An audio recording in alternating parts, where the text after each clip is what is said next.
Ok, chicos, el tema de hoy se llama los costos y la maximización de los beneficios. El tema de los costos, como ustedes saben, ya se les explicó en la clase anterior, teoría de la producción. La teoría de los costos está ligado a la teoría de la producción. ¿Por qué? Porque usted sabe que, por ejemplo, cuando usted produce, utiliza factores productivos, tierra, trabajo y capital. Y el uso de esos factores no es gratis, hay que pagarlo, tiene un costo. Es decir, el sueldo que se le paga a los trabajadores, la compra de nuevas maquinarias, la apertura de una nueva sucursal o una nueva agencia, y muchas de las decisiones que realizan las empresas siempre se lo llevan a cabo realizando o evaluando los costos que le van a implicar en la producción. ¿Sí? ¿Por qué es importante determinar los costos? No se olvide que los costos en una empresa sí o sí le afectan directamente a las ganancias. Porque si usted recuerda las ganancias o beneficios, ¿sí? Las ganancias o beneficios es básicamente la diferencia entre el ingreso total menos el costo total. ¿Sí? Por lo tanto, cuando afecta el costo, automáticamente va a afectar a los beneficios o ganancias de la empresa. Ejemplo, la pregunta que le voy a hacer, ¿cómo afectan los costos a los beneficios de la empresa? Afectan de dos formas. Uno, cuando, escuche bien, cuando el incremento en los costos usted lo traslada al precio final de su producto. Yo vendo marcadores a 4, pero resulta que mis costos, qué sé yo, tuve que aumentar el sueldo a los trabajadores. Eso hace que me incremente mis costos. Por lo tanto, mis costos incrementaron una unidad de capital, digamos. Si mis marcadores lo vendía a 4, ahora lo voy a vender a 5. Entonces, el incremento en mis costos yo lo voy a directamente transferir al valor final de mi producto.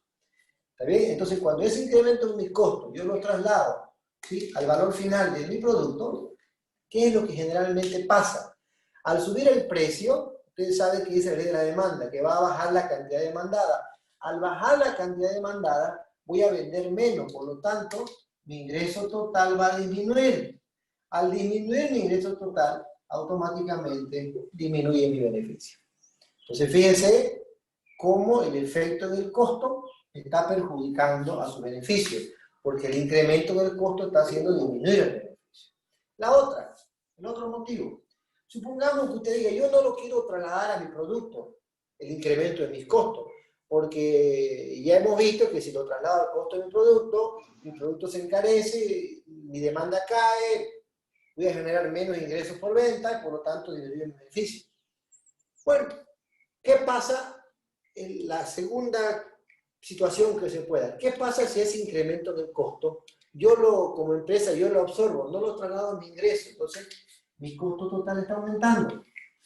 Como mi beneficio es la diferencia entre mi ingreso total menos mi costo total, al incrementar mi costo total, que va restando a esta diferencia, mi beneficio disminuye. Es más, mi beneficio disminuye en la misma cantidad en que aumentan mis costos. Y esas son las dos formas en cómo repercuten los costos a los beneficios de la empresa. ¿Ok? Bien, ahora vamos a analizar el comportamiento de los costos a corto plazo.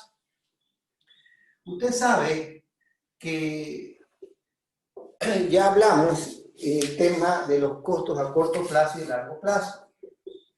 Dijimos que la diferencia entre el corto y el largo plazo no es el tiempo, no es el periodo de tiempo, sino está en el uso de los factores productivos. ¿Sí? Cuando usted tiene dos factores variables, ¿sí?, está hablando del corto plazo. O dicho de otra forma, cuando existe por lo menos un factor fijo de los tres que son tierra, trabajo y capital, estaríamos hablando del corto plazo. ¿Ok?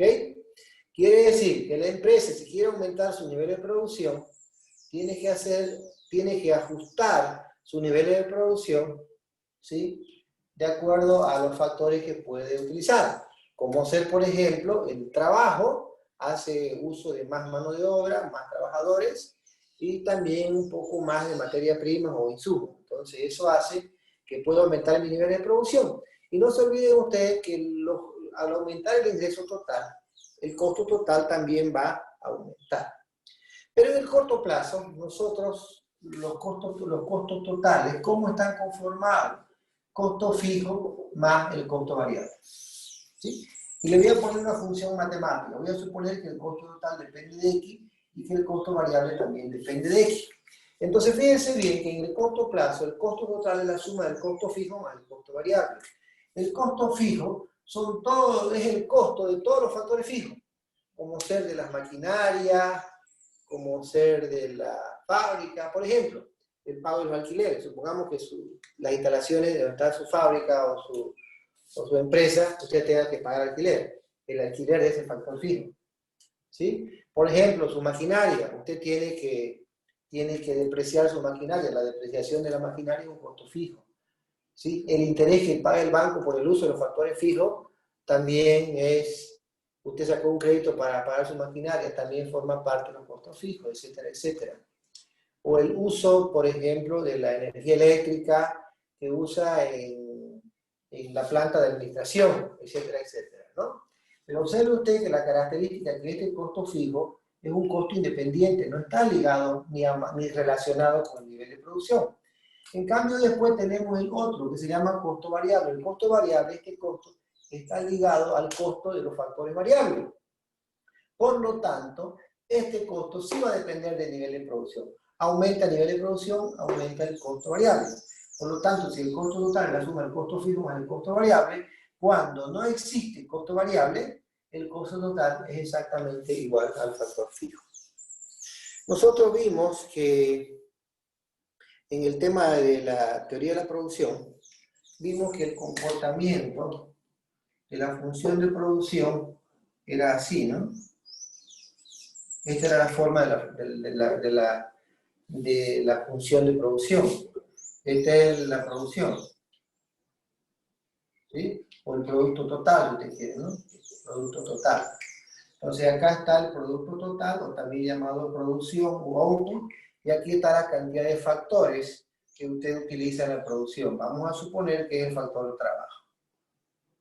¿Sí? Entonces habíamos dicho que la función de producción, ¿sí?, me muestra las combinaciones, ¿sí?, de factor trabajo o un factor específico trabajo que yo uso para determinar un cierto nivel de producción output.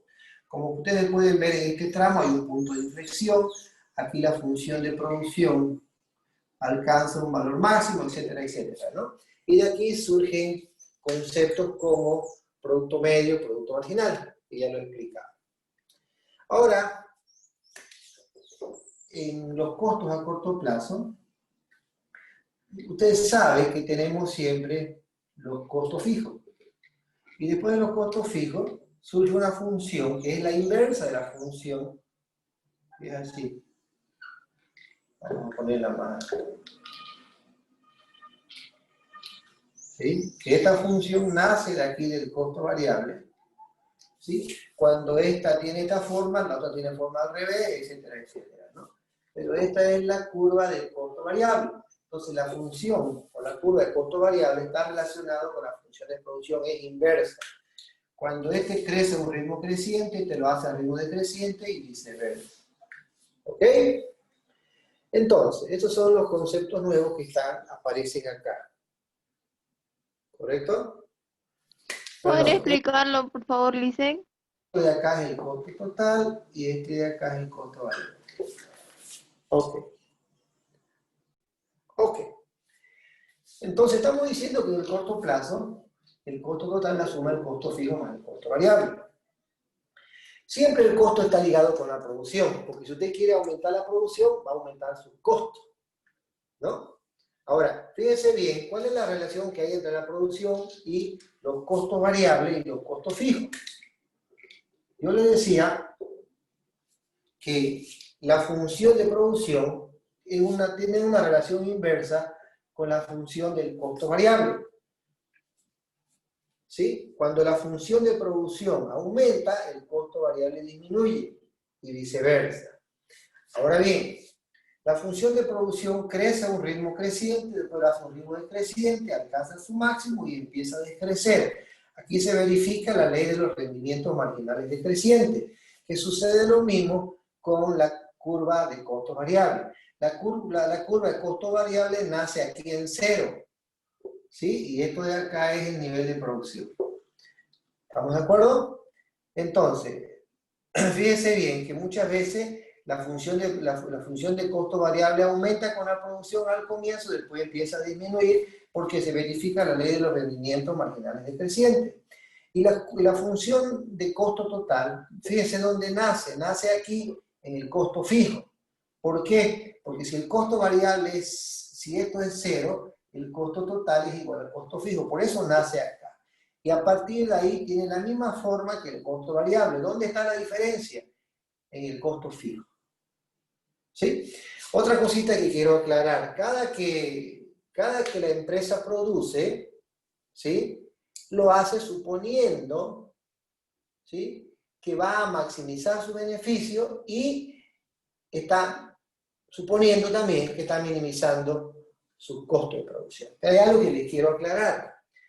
Cuando analizamos el costo, en realidad el costo para el economista es diferente el costo para la contabilidad. La contabilidad considera, por ejemplo, como está acá, costo fijo más el costo variable. En cambio, en economía, el costo total es el costo fijo más el costo variable más el costo de oportunidad, que puede ser del capital, o el costo de oportunidad por la gestión del propietario de la empresa, que no se incluye en la contabilidad tradicional. Y además hemos dicho que el beneficio es la diferencia entre los ingresos menos el costo. Por lo tanto, para la contabilidad, el beneficio es mayor que para la economía. ¿Por qué? Porque la contabilidad no considera los costos de oportunidad de capital. ¿Sí? Entonces, no se olvide que el costo de oportunidad es aquello a lo que se renuncia para conseguir algo a cambio. Ejemplo, cuando usted, digamos, quiere poner una empresa, en el libro que usamos nosotros le dan ejemplo, usted quiere poner una empresa para sacar fotocopias al lado de la universidad y usted hace sociedad con un amigo. Usted dice, pero para poner eso yo tengo $10.000 que lo está ganando intereses en el banco, gana el 10% anual y además yo tengo que administrar también empresas, pero yo actualmente gano 2.000 bolivianos. Entonces, cuando usted saca su plata para poner en la empresa, usted pone los 10.000. Entonces la contabilidad lo refleja esos 10.000. Pero el interés que usted está dejando de percibir por sacar su dinero, la contabilidad no lo está considerando. ¿Sí? Y el tiempo que usted le va a dedicar a la empresa, usted como propietario, tampoco la contabilidad tradicional lo va a reportar. O dicho de otra forma, los 2.000 pesos que usted ganaba antes de meterse en esta sociedad, usted está renunciando a eso, también la contabilidad tradicional no lo considera. Entonces, fíjense bien, el hecho de usted meterse en este negocio está dejando de percibir los intereses de sus $10.000 que sacó para poner este negocio y está dejando de percibir los 2.000 bolivianos que usted antes ganaba como sueldo para meterse en este negocio. Eso es lo que se llama costo de oportunidad de capital, que la contabilidad tradicional no la considera. En cambio, la economía sí lo considera. ¿Ok? Bien, no... Ahora fíjese bien. Entonces, estamos considerando conceptos nuevos como costo variable, costo fijo, y ahora acá también surgen otros dos conceptos diferentes. Uno, que es el costo marginal, ¿sí? Que el costo marginal, ¿cómo se calcula? Que es la variación del costo total dividido la variación en los niveles de producción. En otras palabras, el costo de oportunidad de capital es el incremento en el costo cuando se produce una unidad más de un producto. ¿Ok? Eso es llamado el costo marginal. ¿Sí? Ahora, si en una forma más técnica, podemos decir que el costo marginal, escuche bien, es el costo adicional o extra que está ligado a la producción de una unidad adicional del output. Input es factores productivos que entran y output sale el producto, ¿no? ¿Ok? Pero fíjense bien, ahora vamos a mostrar cuál es la relación que hay entre la curva de costo marginal y la curva de costo total. Entonces fíjense bien que la curva de costo marginal va a tener un tramo decreciente, alcanza su mínimo y posteriormente tiene un tramo creciente. ¿Qué quiere decir? Yo recién le acabo de mostrar a usted qué cosa, qué le he mostrado, la curva de costo total. No se olvide que el costo total no nace en cero, la curva de costo total nace así. Esa es la curva de costo total. ¿Ok? En cambio, la curva de costo marginal, ¿qué forma tiene? La curva de costo marginal generalmente tiene forma de U. Esta es la curva de costo marginal. ¿Sí? A medida que aumenta el costo total, el costo marginal disminuye, llega a su mínimo y después empieza a crecer a medida que aumenta la producción. Esa es la relación que hay entre los costos totales, ¿sí?, y el costo marginal. ¿Ok? Ahora hay otro concepto adicional que surge también en el corto plazo, que es el costo medio. El costo medio es básicamente un cociente entre el costo total dividida la cantidad producida. Pero ahora fíjense bien que hay una relación entre el costo medio y el costo marginal, que la vamos a hacer acá. ¿Sí? Aquí la vamos a dibujar. Entonces fíjense usted bien, primero vamos a dibujar el costo medio. El costo medio también tiene forma de U. Y el costo marginal va a cortar acá en el mínimo. Este es el costo marginal. Ahora, ¿cuál es la relación entre el costo medio y el costo marginal? Se lo estoy mostrando. Tanto el costo medio como el costo marginal en el corto plazo tienen forma de U. ¿Sí? Tienen forma de U. Pero fíjese qué pasa. Mire, este costo marginal es ese ya que se lo estoy mostrando acá. El costo marginal, ¿sí? Cuando el costo marginal es menor que el costo medio disminuye. Luego, el costo marginal corta en el mínimo a la curva de costo medio, para posteriormente, cuando el costo marginal es mayor que el costo medio aumenta. Entonces, esa es la relación que hay entre el costo medio y el costo marginal. ¿Ok?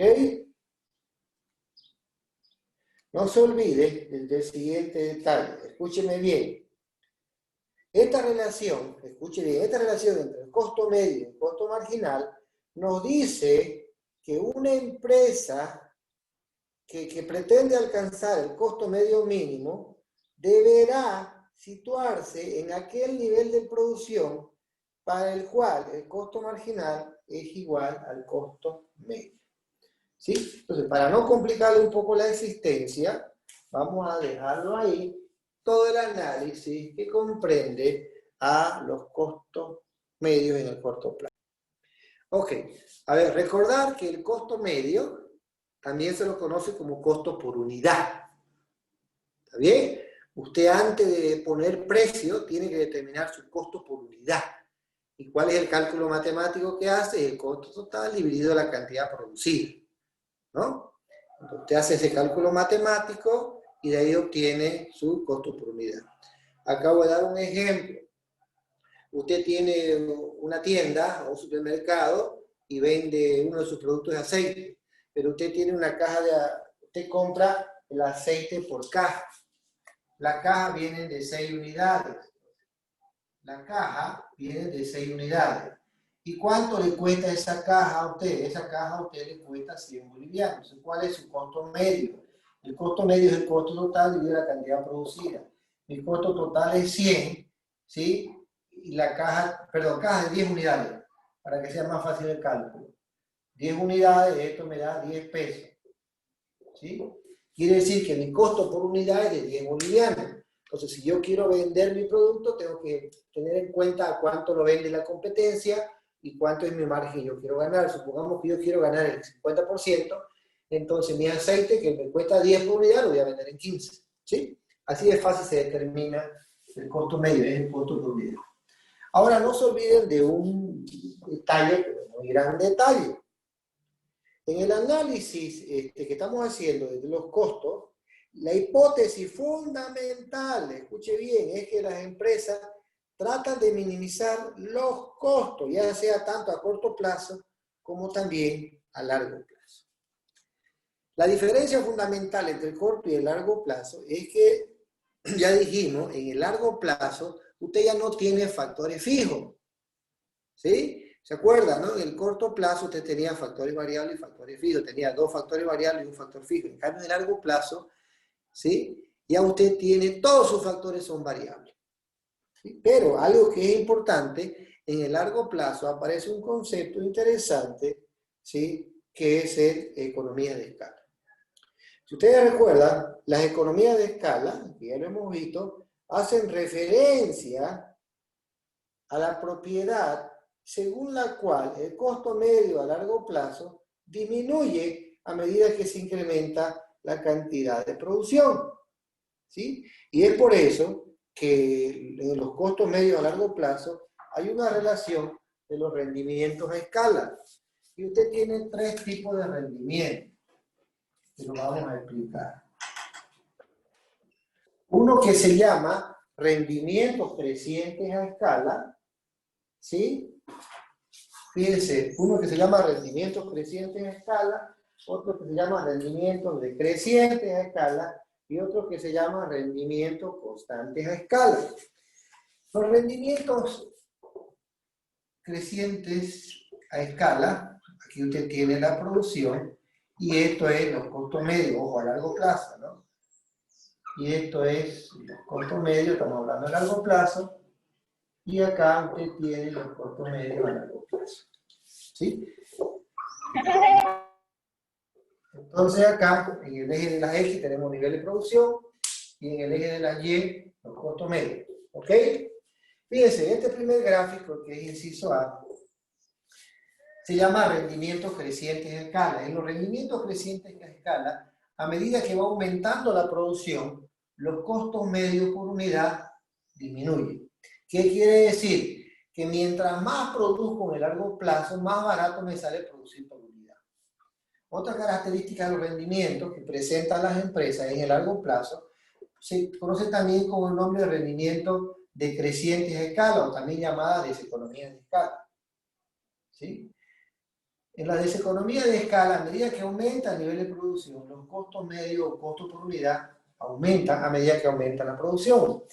Y después tenemos los rendimientos constantes a escala. Los rendimientos constantes a escala le dice que, o le muestra que a medida que va aumentando el nivel de producción, el costo medio o costo por unidad en el largo plazo permanece constante. ¿Sí? Y estos son los 3 rendimientos que se dan en el largo plazo. Repito de nuevo, el inciso A, el rendimiento creciente de escala, o también llamada economía de escala, a medida que aumenta la producción, los costos medios disminuyen. Rendimiento decreciente de escala, o también llamada deseconomía de escala, a medida que aumenta la producción, los costos medios aumentan. Y los rendimientos constantes de escala, a medida que aumenta el nivel de producción, los costos medios permanecen constantes. ¿Estamos de acuerdo? Bueno, vamos a entrar un poquito más en detalle de esto.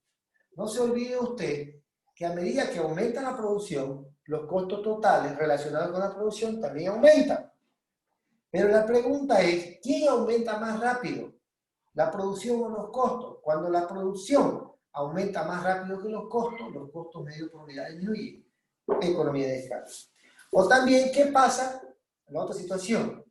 Al aumentar la producción, aumenta los costos totales, pero resulta que el aumento del costo total es más rápido que el aumento de la producción. En otras palabras, en términos de proporción estamos hablando, ¿no? Proporcionalmente hablando, el costo total aumenta más rápido que la producción. Conclusión, el costo medio aumenta. Ahora, ¿qué pasa cuando el aumento de la producción es exactamente la misma proporción que el aumento de los costos?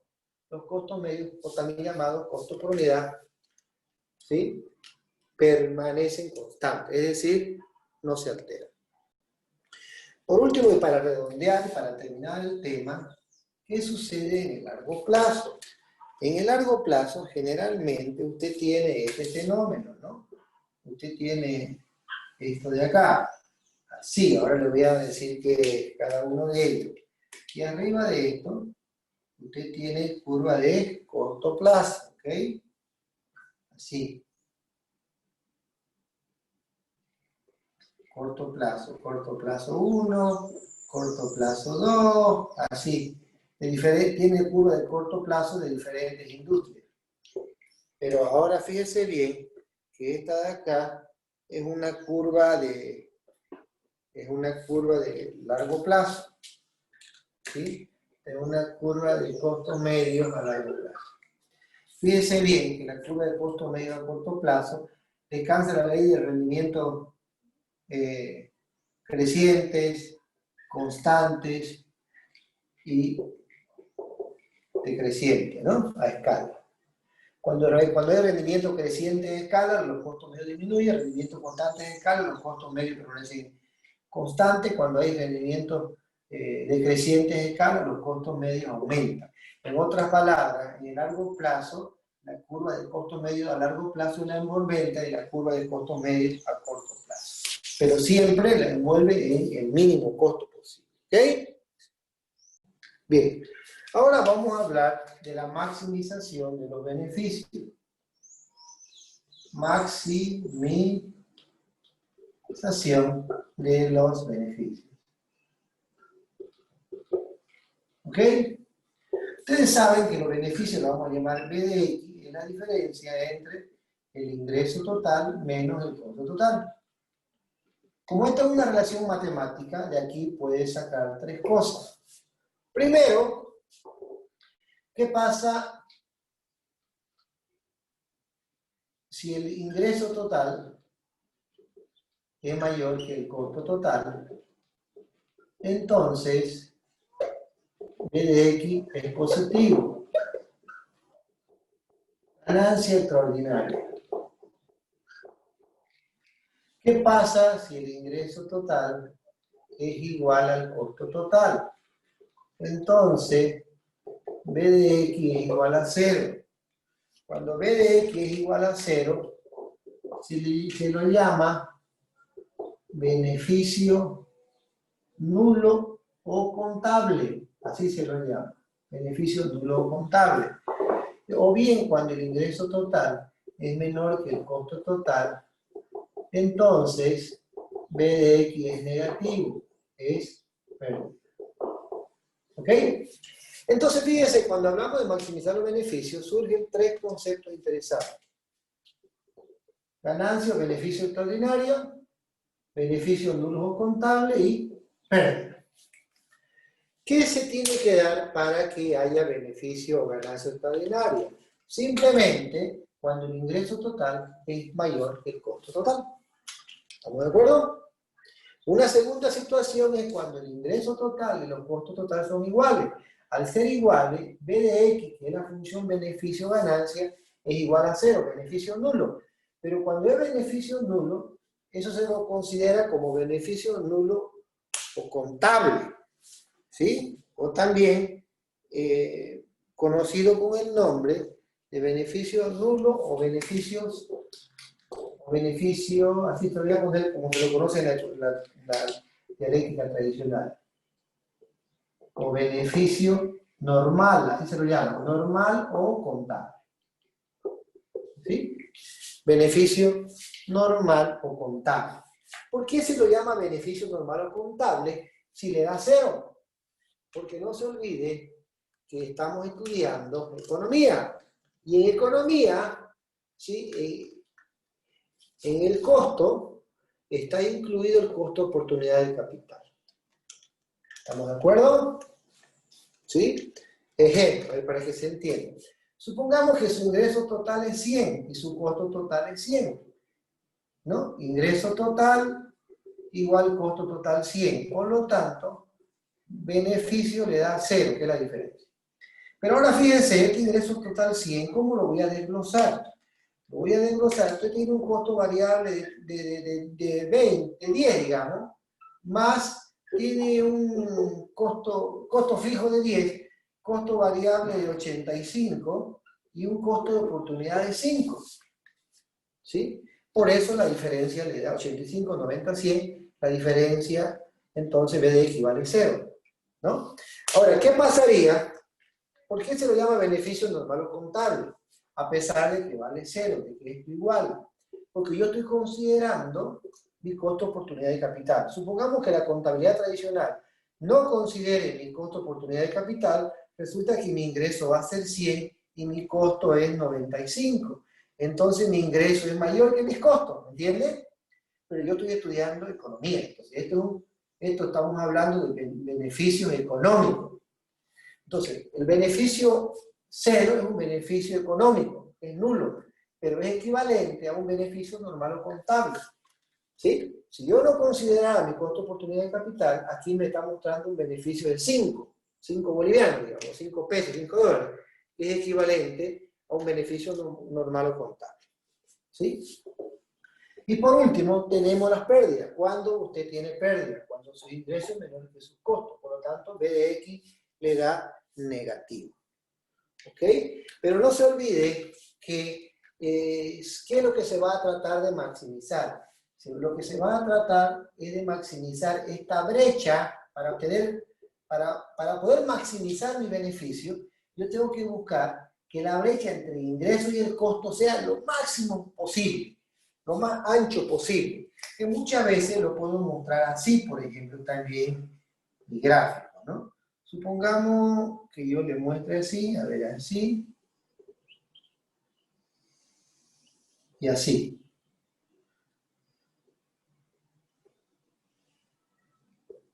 ¿Sí? Entonces, este de acá es mi ingreso total y esta curva de acá es mi costo total. Entonces, fíjense, ¿qué es lo que voy a tratar yo de maximizar? Que la brecha, esta brecha acá, para un determinado nivel de producción, esta brecha sea lo más ancha posible, lo más grande posible. ¿Sí? En otras palabras, cuando mi ingreso total está por arriba del costo total, esta es un área de beneficio o área de ganancia, que es lo mismo, ganancia. Y cuando es al revés, cuando el costo es menor que el ingreso, es mi área de pérdida. ¿Sí? Pero cuando yo quiero buscar mi ganancia, quiero buscar que esta brecha sea lo más ancho, lo más gordo posible. Para eso, ¿qué es lo que se pide? Se pide determinar un nivel de producción óptimo, ahí sería un óptimo técnico, siempre y cuando para ese nivel de producción esta ganancia se maximice lo más grande posible, valga la redundancia.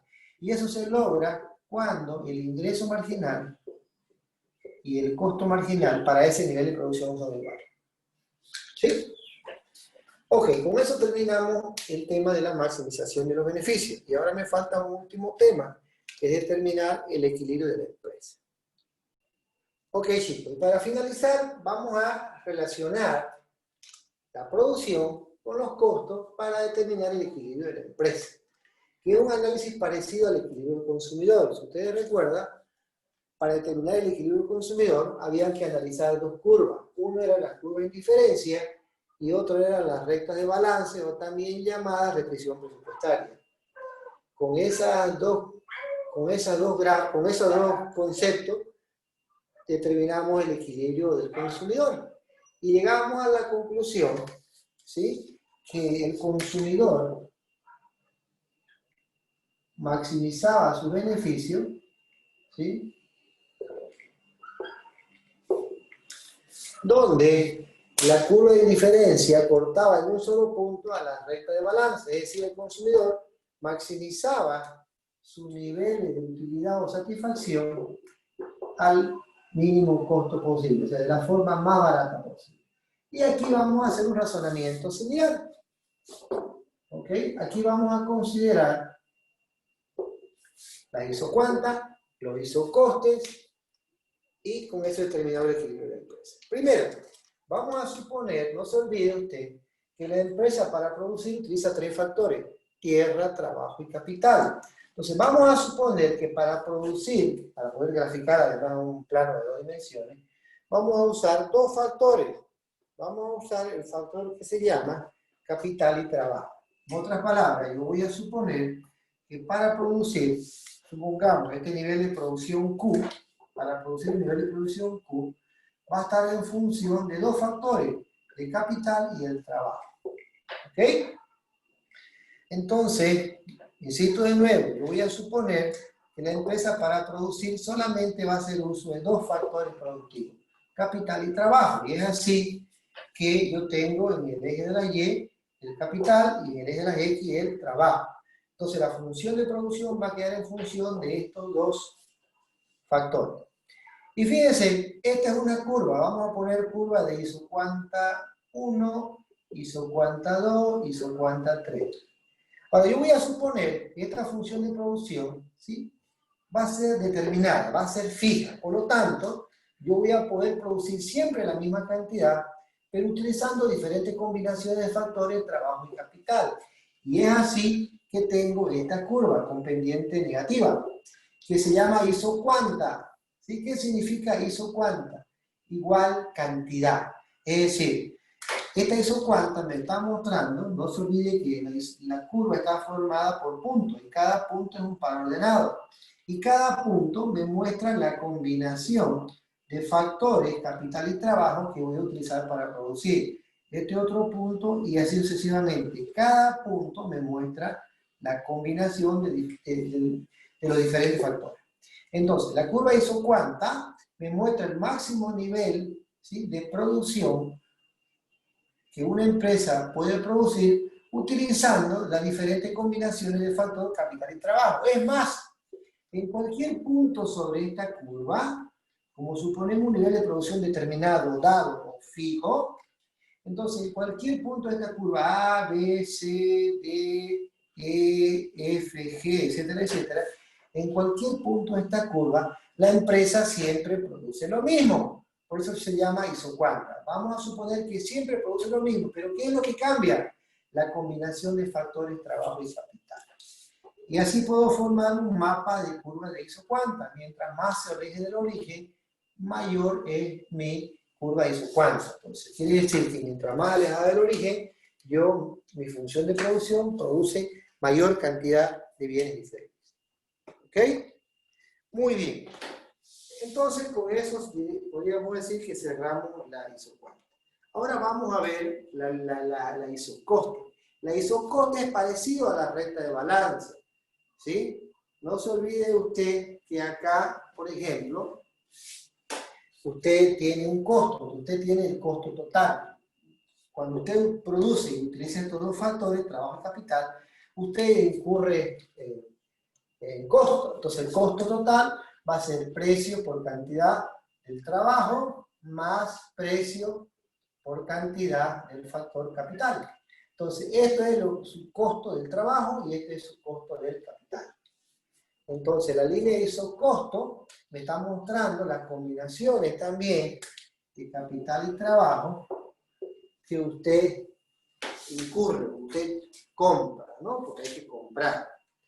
Entonces, a ver, va de nuevo. Entonces, el conjunto, escuche bien, el conjunto de combinaciones de factores que pueden comprarse, ¿está bien?, con un costo total determinado. A esto es lo que llamamos la curva de isocoste. ¿Está bien? Entonces, la curva de isocoste me muestra todas las combinaciones de factores que se pueden comprar con un determinado costo total. ¿Sí? Y así yo puedo tener también un mapa de isocoste. ¿Está bien? Aquí de isocoste, aquí le voy a poner coste 1, coste 2, coste 3. Tengo, mientras más alejado, mayores son sus costos de producción. Ahora, ¿cómo se determina el equilibrio de la empresa? El equilibrio de la empresa es, fíjense, matemáticamente hablando, cuando la curva de isocoste es tangente a la recta de isocuanta. Cuando corta aquí en un solo punto, este es un punto óptimo, es un punto de equilibrio. ¿Sí? En ese nivel, la empresa está produciendo, ¿sí?, al menor costo posible. ¿Estamos de acuerdo? Está produciendo al menor costo posible. Y usted, si quiere, lo puede ver mejor si usted traza otra recta de acá.